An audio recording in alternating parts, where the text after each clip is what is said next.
Keldim Robbim, yana keldim. Ya Robbim, qalbim siniqlarini ko'tarib keldim. Hech kimsaga dardimni anglata olmayman.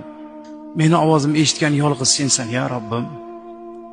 Menga sen yetasan, chunki bu imtihonni bergan sensan. Yetarki meni sensiz qoldirma. Chunki bilaman, huzur bera oladigan yolg'iz sensan. Yanglish insonlarning eshigini taqillatganim uchun kechir Robbim. Boshqalarning huzuridan halovat qidirganim uchun kechir Robbim. Soxta yelkalardan tasalli topmoqchi bo'lganim uchun kechir Robbim. Ya Robbim, har safar bitdim deganimda yetdim deganim o'zingsan. Keldim. Yuzim yo'q, ammo yana keldim Robbim. Huzuringdan makon topmoqlik uchun, huzuringdan halovat topmoqlik uchun keldim. Meni qabul qil ya Robbim. Takror gunohlar qilib keldim.